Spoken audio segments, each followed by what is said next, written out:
Bonjour, c'est Ursula encore. On est le 10 mars 2020. Alors je viens sonner la trompette une seconde fois aujourd'hui encore. Et je viens vraiment nous encourager à nous apprêter. Amen. Il est très très important de sortir de l'illusion et de mettre au fait son habit de noces et de s'assurer que cet habit-là est propre. Tout comme quand le roi entrait dans la salle où il y avait la réception, Matthieu 22, il a trouvé quelqu'un là qui avait un habit sale. Il lui a dit, mais comment tu as fait pour arriver jusque-là et ne pas avoir changé ton habit? Amen. Alors, souvent, on peut vivre d'illusions, croire qu'on est prêt et puis ne rien faire. Marcher peinard, se disant que je suis sauvé par grâce, et puis bon, voilà, quand Jésus va venir, il va me prendre. Ça, c'est de l'illusion. Ça, c'est manquer de sagesse. C'est être un insensé. Amen. Et si le Seigneur nous a donné la parabole des vierges, c'est pour nous montrer que il y a des insensés et il y a des sages. Et c'est pour nous avertir, c'est pour nous mettre en garde, afin qu'on ne puisse pas être trouvé à être un insensé malgré le fait que Jésus-Christ a averti. Amen. Soyons des personnes terre à terre avec la parole. Prenons la parole et lisons-la comme le Père nous la donne. Et ceux qui ont le cœur pur vont saisir ce que Dieu est en train de dire. Et si ton cœur est tortueux, arrête-toi, crie à Dieu afin qu'il remette ton cœur dans des bonnes dispositions, afin que tu saisisses sa parole. Amen. Soyons bénis. Amen. Alors là, je viens parler d'un sujet, peut-être qui va faire jaser ou bien faire bavarder, mais toujours est-il que depuis un certain temps, depuis quelques semaines, le Seigneur a ouvert mes yeux par rapport à l'enlèvement. Amen. Est-ce que le Seigneur nous aurait situés par rapport à l'enlèvement? Est-ce qu'on connaîtrait quand l'enlèvement va se passer? Quand un groupe sera mis en sécurité? Ou bien, si vous voulez, est-ce que nous savons quand il y aura enlèvement d'un groupe et que l'autre va se retrouver dans la tribulation? Il me semble que oui. Amen. Alors, j'aimerais ça qu'on aille lire Luc 17, hein, à partir du verset 36. Luc 17.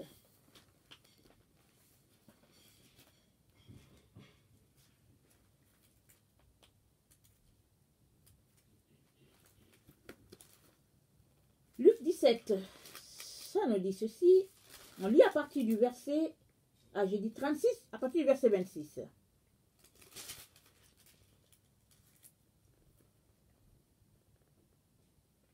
Ce qui arriva du temps de Noé arrivera de même au jour du Fils de l'homme. Amen. Les hommes mangeaient, buvaient, se mariaient et mariaient leurs enfants, jusqu'au jour où Noé entra dans l'arche. Le déluge vint et les fit tous périr. Ce qui arriva du temps de Lot arrivera pareillement. Les hommes mangeaient, buvaient, achetaient, vendaient, plantaient, bâtissaient. Mais le jour où Lot sortit de Sodome, une pluie de feu et de soufre tomba du ciel et les fit tous périr. Amen. On voit à peu près ce qui va se passer. Amen. Un groupe va s'élever et puis un autre, en tout cas, il y aura des catastrophes, cataclysmes. Amen. Il en sera de même le jour où le Fils de l'homme paraîtra. Gloire à Dieu. En ce jour-là, que celui qui sera sur le toit et qui aura ses effets dans la maison ne descende pas pour les prendre. Et que celui qui sera dans les champs ne retourne pas non plus en arrière. Souvenez-vous de la femme de Lot. Celui qui cherchera à sauver sa vie la perdra. Et celui qui la perdra la retrouvera. Je vous le dis en cette nuit-là, de deux personnes qui seront dans un même lit, l'une sera prise et l'autre laissée. Des deux femmes qui moudront ensemble, l'une sera prise et l'autre laissée.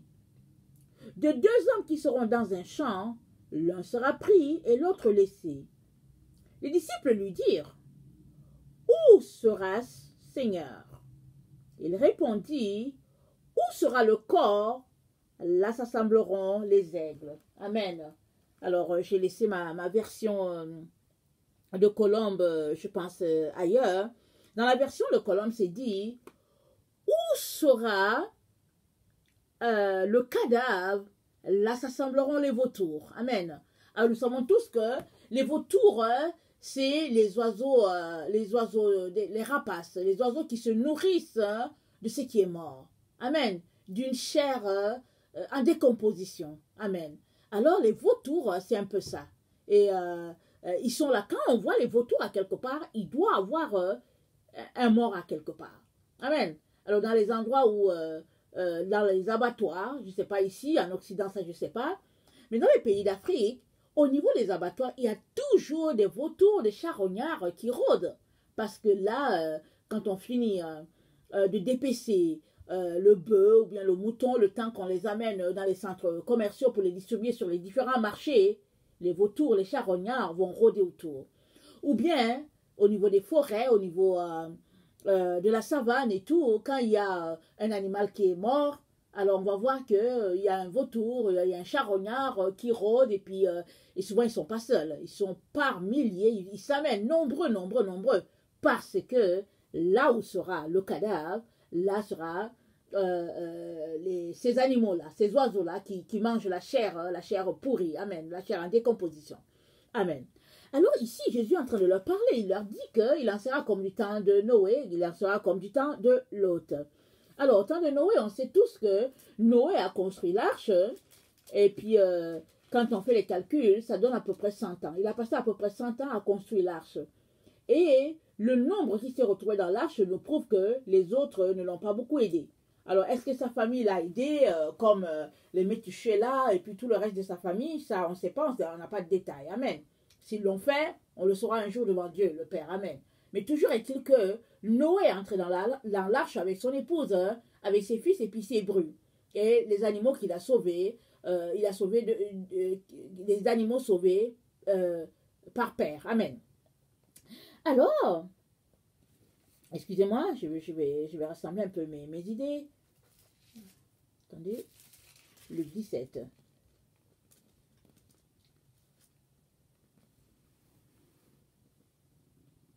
Alors Jésus dit, en ce temps-là, il ne faut pas que tu cherches à descendre dans la maison, ok, pour aller faire quoi que ce soit, parce que ce sera des moments terribles, des moments de détresse.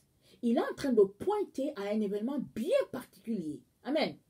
Parce que nous, pour le moment, on est dans le temps de Noé. On est dans le temps de Lot. On est là-dedans. Mais il n'y a pas un événement comme ça qui fait que, qui nous accroche. Mais ici, le Seigneur est en train de parler d'un événement en particulier parce que ses disciples lui disent, où est-ce que ce sera, Seigneur? Et il répondit, où sera le corps? Là s'assembleront les aigles. Parce que s'il faut prendre ça de façon générale, on peut dire que bon, partout là où il y a le corps, il y a les aigles qui s'assemblent là. Amen. Et ça c'est vrai. Comme l'exemple que je viens de donner autour des abattoirs. Mais ici, Jésus fait allusion à ce temps-là, ce temps de détresse qui est en train de venir sur la terre. Parce qu'il dit, il prend d'abord l'exemple sur l'autre. Il dit, excusez-moi, il dit, ce qui arriva du temps de Noé arrivera du même au jour du Fils de l'homme. Et quand la Bible parle du jour du Fils de l'homme, on sait tous que ça nous dit que ce sera un jour terrible. Un jour de détresse terrible. Partout on lit, que ce soit dans l'Ancien Testament, que ce soit dans le Nouveau, ça nous parle toujours d'un jour terrible. Et ça nous dit, le jour du Seigneur arrive. Un jour terrible, un jour terrorisant. Donc, c'est ce jour-là en particulier. Un jour marqué par l'Éternel. Amen. Un jour qui marquera la fin de notre période-ci et le début d'un autre, à savoir le début du jugement de Dieu. Amen. Et Dieu va mettre ses enfants en sécurité, ceux-là qui lui obéissent, bien sûr. Ce n'est pas tous les enfants qui seront mis en sécurité. Alors c'est pourquoi il ne cesse de dire à tous ses enfants, mettez votre vie en règle, mettez-la, afin que vous ne puissiez pas être surpris. Amen. Et alors, il ne fait que rabâcher, redire et dire sans arrêter. Et il saisit ses serviteurs par-ci, par-là, des quatre coins de la terre, en train de donner les mêmes messages. On est dans les temps, apprêtez-vous. Amen. Toujours est-il que, dans la parabole des 10 vierges, amen, elles sont allées à la rencontre de l'époux.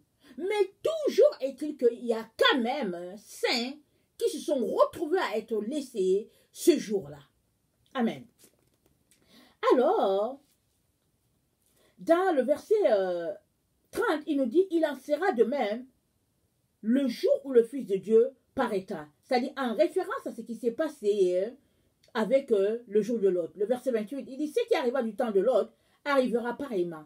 Les hommes mangeaient, buvaient, achetaient, vendaient, plantaient, bâtissaient, mais le jour où Lot sortit de Sodome, une pluie de feu et de soufre tomba du ciel et les fit tous périr. Et Dieu dit, ça sera comme ça le jour du Fils de l'homme. Alors c'est pour cela que les versets qui suivent, le verset 31, le verset 32, le verset 33, Dieu ne fait que décrire ce qui peut arriver et ce qui va arriver. Et là, il prend l'exemple encore sur la femme de Lot. Parce que, il dit, la femme de Lot, elle a cherché à sauver sa vie. On ne lui a dit pas regarder en arrière, mais elle a cherché à sauver sa vie, finalement elle l'a perdue. Amen. Alors il dit, le verset 34, il dit, je vous le dis, en cette nuit-là, de deux hommes qui seront dans un même lit, l'un sera pris et l'autre laissé. Pourquoi il parle de lui, de nuit? Parce qu'on ne connaît pas le jour où Jésus va venir. Parce que c'est supposé être que s'il est nuit en Amérique du Nord, il doit être jour en Afrique, par exemple. Il doit être jour dans les hémisphères sud, par exemple. Alors, s'il est nuit, par exemple, en Amérique du Nord, il doit être, par exemple, peut-être en après-midi dans les pays d'Asie, par exemple. Pas le même jour, mais un jour plus tôt, par exemple. Mais ici, Jésus nous dit quelque chose de très précis. Il dit, en cette nuit-là. Pourquoi? Parce que la Bible nous informe que ce jour-là, ce sera un jour terrible. Ce sera un jour de ténèbres sur toute la terre. Allons-y voir Apocalypse 11. Apocalypse 11, alors Jésus fait référence à ce jour-là. Ce qui va se passer en Apocalypse 11. On va lire. Apocalypse 11, à partir du verset 3. Je donnerai à mes deux témoins le pouvoir de prophétiser revêtus de sac pendant 1260 jours, à savoir 3 ans et demi. Ce sont les deux oliviers et les deux chandeliers qui se tiennent devant le Seigneur de la terre. Si quelqu'un veut leur faire du mal, du feu sort de leur bouche et dévore leurs ennemis. Et si quelqu'un veut leur faire du mal, il faut qu'ils soient tués de cette manière. Ils ont le pouvoir de fermer le ciel, afin qu'il ne tombe point de pluie pendant les jours de leur prophétie. Et ils ont le pouvoir de changer les eaux en sang et de frapper la terre de toute espèce de plaie chaque fois qu'ils le voudront. Amen. Quand ils auront achevé leur témoignage, la bête qui monte l'abîme leur fera la guerre, les vaincra et les tuera. Et leurs cadavres seront sur la place de la ville, de la grande ville, qui est appelée dans un sens spirituel Sodome et Égypte, là même où leur Seigneur a été crucifié. Des hommes d'entre les peuples, les tribus, les langues, les nations verront leurs cadavres pendant 3 jours et demi. Et ils ne permettront pas que leurs cadavres soient mis dans les sépulcres. On va s'arrêter là. Alors Jésus est en train de faire référence à cet événement-là. Parce que leurs cadavres seront sur la place de la grande ville, qui est appelée, en un sens, Sodome et l'Égypte.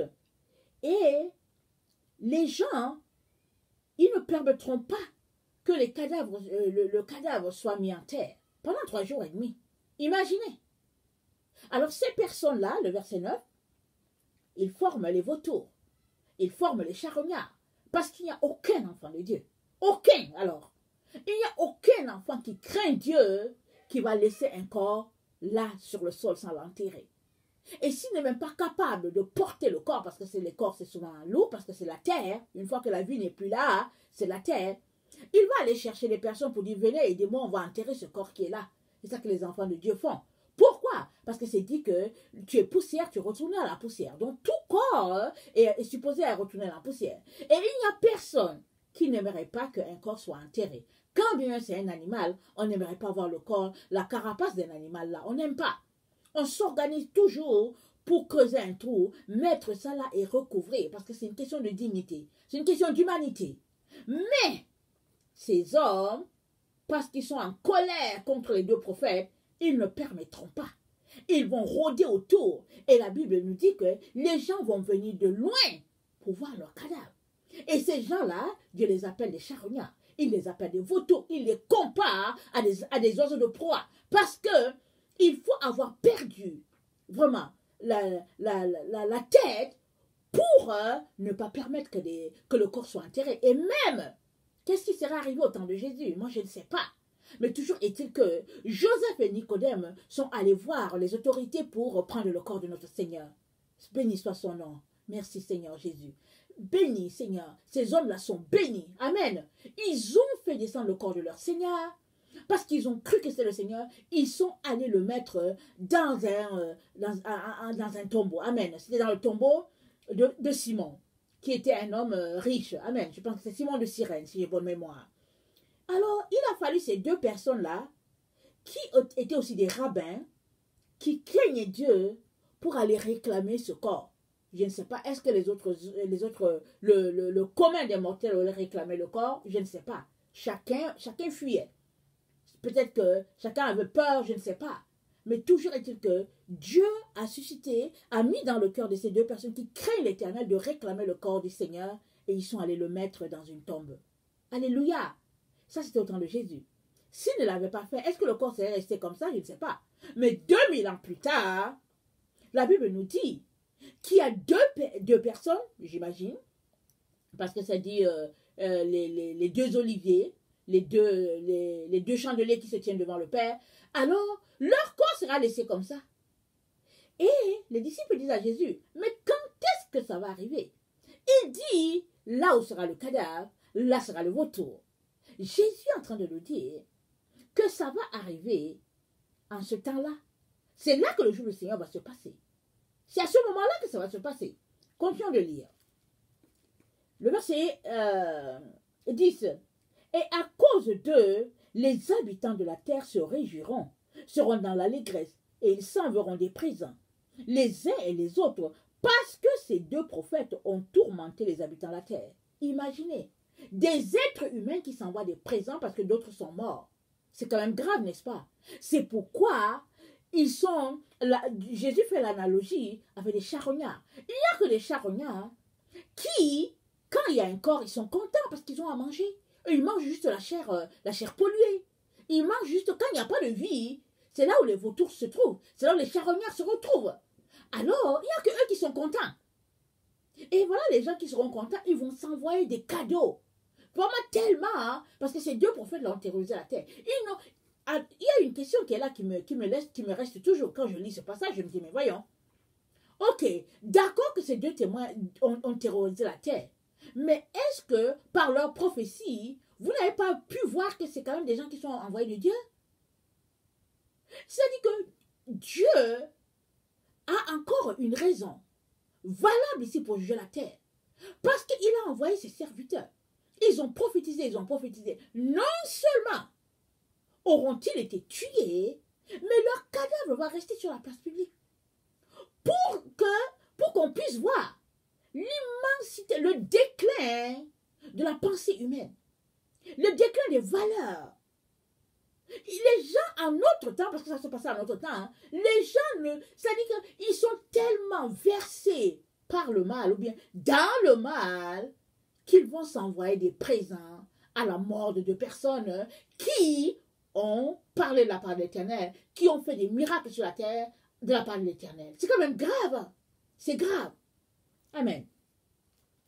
Alors, ça nous dit le verset 11, après les 3 jours et demi, un esprit de vie venant de Dieu entra en eux, et ils se terrent sur leurs pieds, et une grande crainte s'empara de ceux qui les voyaient. Après 3 jours et demi, ils se terrent sur leurs pieds. Ils étaient là debout sur leurs pieds. Mais si Jésus parle de nuit, parce que ce sera la nuit, surtout pour les enfants de Dieu, surtout de la planète Terre. Parce que alors que les gens seront énervés contre les deux prophètes, ceux qui craignent l'Éternel seront en prière. Ils vont comprendre que c'est le temps. Parce que si toi tu es un enfant de Dieu, que tu ne sais pas que les deux prophètes de la fin doivent prophétiser, alors réveille-toi. Réveille-toi. Ça c'est l'un des derniers signes, l'un des derniers signaux. Parce que tous les enfants de Dieu, ceux-là qui lisent la Bible, savent que dans ce temps de la fin, quand on va voir les deux témoins prophétiser, annonçant les oracles de Dieu, demandant aux gens de se repentir, sinon Dieu va détruire la terre par le feu et tout enfant de Dieu va se réveiller. Il va commencer à demander pardon. Il va saisir il va on est dans les moments vraiment de la fin. Alors si toi tu ne saisis pas ça, alors il y a un problème. Ça veut dire que tu dors copieusement et peut-être même que tu es mort. Et que tu marches, tu marches mais tu es mort en fait. Parce que ce n'est pas possible de ne pas saisir cela. Amen. Alors, le verset 12 nous dit, ils entendirent du ciel une voix qui leur disait, montez ici. Et ils montèrent au ciel dans la nuée et leurs ennemis les virent. Alléluia. Ils montèrent. Allons-y lire. Attendez, il faut que je regarde mes notes. 1 Thessaloniciens 4, le verset 15 à 17. 1 Thessaloniciens 4, le verset 15 à 17. 1 Thessaloniciens 4, le verset 15 à 17. Ça dit ceci. Ok, je vais lire à partir du 13. Nous ne voulons pas, frères, que vous soyez dans l'ignorance au sujet de ceux qui dorment, afin que vous ne vous affligiez pas comme les autres qui n'ont point d'espérance. Béni soit son nom. Car si nous croyons que Jésus est mort et qu'il est ressuscité, croyons aussi que Dieu ramènera par Jésus et avec lui ceux qui sont morts. Amen. Voici en effet ce que nous vous déclarons d'après la parole du Seigneur. Alléluia. Nous les vivants, restés pour l'avènement du Seigneur, nous ne devancerons pas ceux qui sont morts. Amen. Car le Seigneur lui-même a un signal donné à la voix d'un archange et au son de la trompette de Dieu descendra du ciel et les morts en Christ ressusciteront premièrement. Ces deux témoins vont ressusciter d'abord. Amen. Ils vont ouvrir le bal en direction du ciel. Alléluia. Oh Jésus, ça sera merveilleux, merveilleux, merveilleux. Ils vont ouvrir le bal. Parce que, regardons, on retourne lire. Alléluia. C'est excitant ce que le Seigneur est en train de faire. Béni soit son nom. Béni soit le nom de notre Dieu. Amen, amen. Alors, je vais relire. Attendez. Verset 8. Et leurs cadavres seront sur la place de la grande ville qui est appelée dans un pays, dans un sens spirituel, Sodome et Égypte, la même où leur Seigneur a été crucifié. Des hommes d'entre les peuples, les tribus, les langues et les nations verront leurs cadavres pendant 3 jours et demi et ils ne permettront pas que leurs cadavres soient mis dans un sépulcre. Et à cause d'eux, les habitants de la terre se réjouiront et seront dans l'allégresse et ils s'enverront des présents les uns aux autres parce que ces deux prophètes ont tourmenté les habitants de la terre. Après les 3 jours et demi, un esprit de vie venant de Dieu entra en eux, et ils se tinrent sur leurs 2 pieds, et une grande crainte s'empara de ceux qui les voyaient. Amen. Et ils entendirent du ciel une voix qui leur disait, montez ici. Et ils montèrent au ciel dans la nuée, et leurs ennemis les virent. On retourne à 1 Thessaloniciens 4, et le verset 16. Car le Seigneur lui-même a un signal donné à la voix d'un archange et au son de la trompette de Dieu descendra du ciel et les morts en Christ ressusciteront premièrement. Donc ces deux-là vont ressusciter. Amen. Et le verset 17.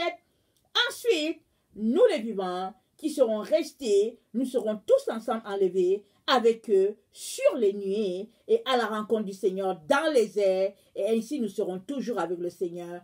Consolez-vous donc les uns les autres avec ces paroles. Amen. Amen. Ils vont ouvrir le bal. Et c'est dit, verset 17, ensuite, ça dit, ils montent, c'est ça qui est dit, c'est ça qu'on vient de dire, parce qu'on dit, le verset 16, car le Seigneur lui-même a un signal donné à la voix d'un archange et au son de la trompette de Dieu. Mais cet archange-là, il ne sonne pas ça en haut, hein. C'est l'un des 2 témoins. Amen. L'un des 2 témoins, quand il va ressusciter, il va sonner la trompette. Et Dieu dit qu'il est archange. Il est archange. Dieu l'appelle archange. Amen. Quelqu'un d'autre va dire, oh non, il ne faut pas exagérer, il ne faut pas faire ceci. Allons-y voir Ésaïe 49. Allons-y lire Ésaïe 49. Excusez, je passe beaucoup de temps dans les Écritures. Hein. Je les scrute.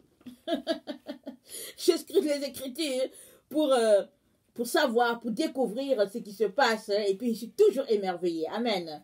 De tout ce que le Seigneur me révèle et me montre. Amen.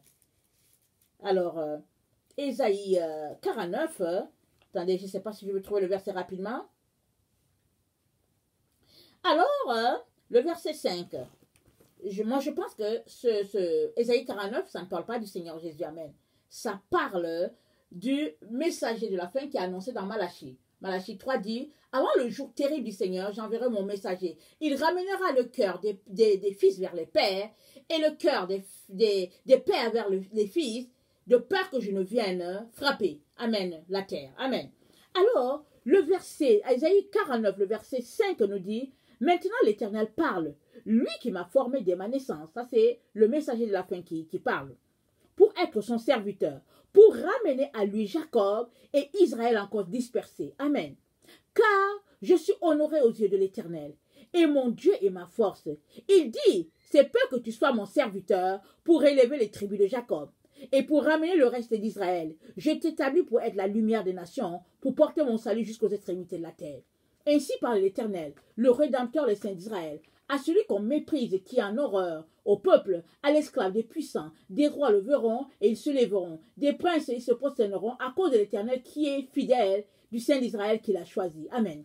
Alors, attendez, il y a un verset là que je dis. Et le verset 4 de Ésaïe 49 dit, « Et moi, j'ai dit, c'est en vain que j'ai travaillé. C'est pour le vide et le néant que j'ai consumé ma force.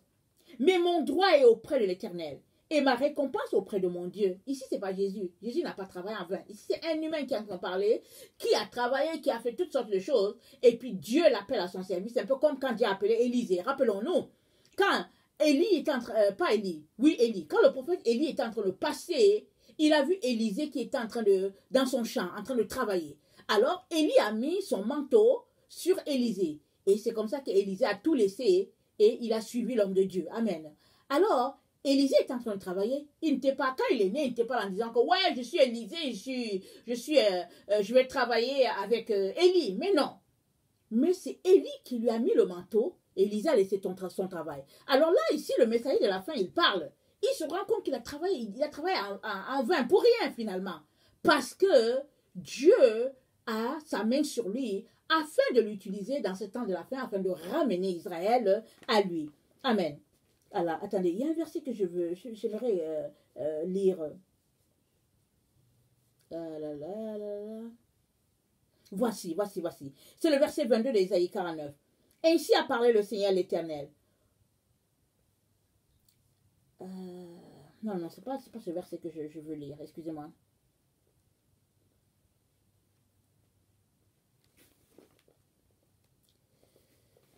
En tout cas, vous allez regarder dans Ésaïe 49, c'est dit, c'est peu que tu sois mon serviteur. Je pense qu'on vient de le lire, hein. Voilà, c'est le verset, on vient de le lire, excusez-moi.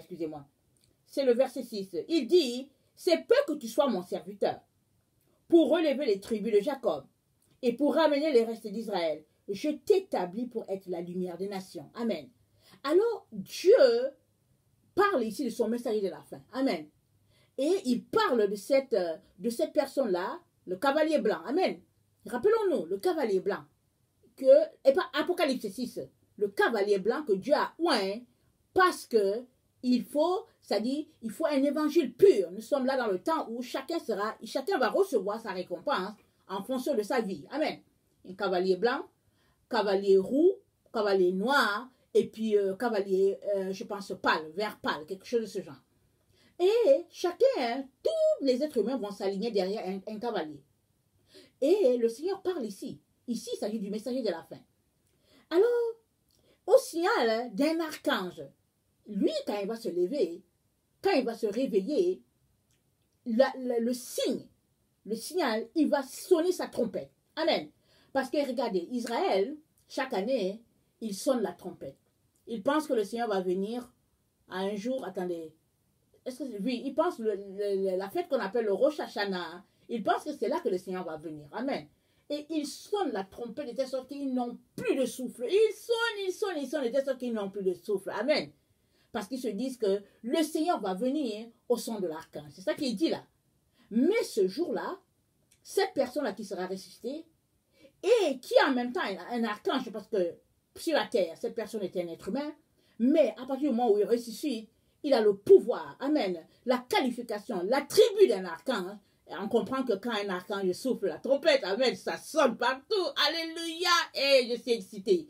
Alors, il va souffler la trompette et c'est dit dans 1 Thessaloniciens 4, c'est dit au son de l'archange. On va relire exactement. C'est dit, car le Seigneur lui-même a un signal donné à la voix d'un archange, au son de la trompette de Dieu, descendra du ciel et les morts en Christ ressusciteront premièrement. Amen. Et le verset 17 continue pour dire, et ainsi, on ira à la rencontre du Seigneur dans les airs. Alors, si on s'arrête là, est-ce qu'on ne voit pas ici que le Seigneur nous a cités? Je crois que le Seigneur nous a cités. Le Seigneur nous a cités. De telle sorte que quand on va voir les témoins de la fin prophétiser dans les rues de Jérusalem, il faut qu'on saisisse, qu'on comprenne qu'on est dans les temps. Amen. Est-ce qu'ils sont déjà en train de le faire? En tout cas, peut-être qu'il faudra qu'on se renseigne. On serait quand même informé. Amen. Vu qu'on est les enfants de Dieu, j'imagine quand même que les chaînes chrétiennes en parleront. Ou bien, bon, moi je ne sais pas. Mais, s'ils ne sont pas encore en train de le faire, il faut qu'on ouvre les yeux, les oreilles, qu'on soit vraiment les oreilles tendues pour savoir qu'est-ce qui se passe. Ou il faut qu'on soit au courant de l'actualité là autour d'Israël. Parce que, à leur mort, à leur résurrection, ils ouvriront le bal en direction du ciel. Et là où seront le cadavre, là sera les vautours, dit la parole de Dieu. Amen. Alors que le Seigneur bénisse sa parole et qu'il nous donne de comprendre et de saisir que nous sommes très proches de ces moments-là. Alors Apocalypse 19, le verset 7, je vais le lire rapidement, juste pour nous situer et puis pour nous encourager. Alors réjouissons-nous et soyons dans l'allégresse et donnons-lui gloire, car les noces de l'agneau sont venues et son épouse s'est préparée. Et il lui a été donné de se revêtir d'un fin lin éclatant pur, car le fin lin, ce sont les œuvres justes des saints. Et l'ange me dit, écris heureux ceux qui sont appelés au festin des noces de l'agneau. Et il me dit, ces paroles sont les véritables paroles de Dieu. Amen. Amen. Que le Seigneur bénisse sa parole. Je vous aime beaucoup et Dieu davantage. Maranatha. Merci.